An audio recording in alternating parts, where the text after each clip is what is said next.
No one expected anything from him because no one had ever claimed him. Samuel Reed grew up learning one lesson before he learned how to read. The world does not wait for orphans. He was passed from shelter to shelter, bed to bed, never staying long enough to feel safe. Other children cried when they weren't chosen.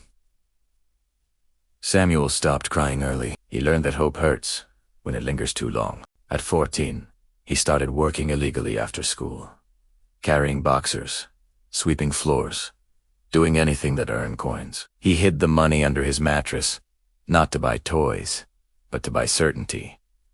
Food, shoes, another day of survival. Teachers said he was intelligent. Employers said he was replaceable, and life made sure he remembered the second one more often. When Samuel turned 18, the system let him go without ceremony.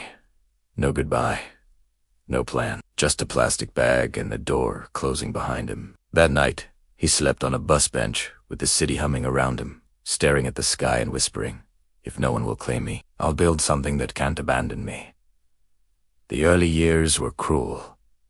Businesses failed. People cheated him. Promises were broken. He worked during the day and studied at night. He failed publicly and learned privately. While others looked for shortcuts, Samuel learned patience, because patience was cheaper than mistakes. What made him different wasn't intelligence, it was endurance.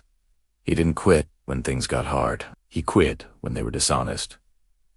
That was the truth no one talked about. Samuel lost opportunities because he refused to cut corners. Lost partners because he refused to exploit people. Lost money because he refused to lie. But something strange happened. People remembered him.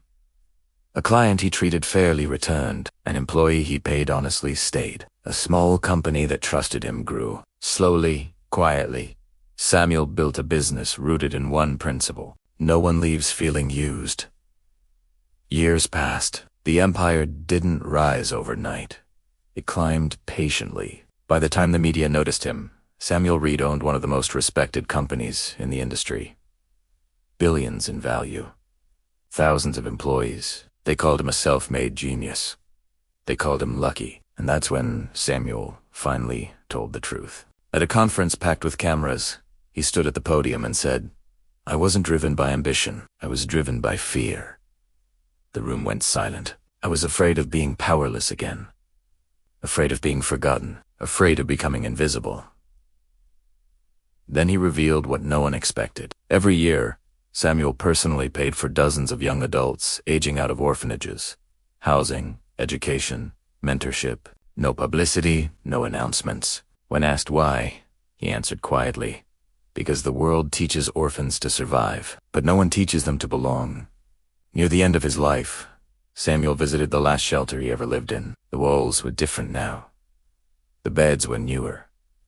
The children were louder. A boy asked him, "Is it true you own everything?" Samuel smiled and knelt down. "No," he said softly. "I own my choices, and that's what changed everything."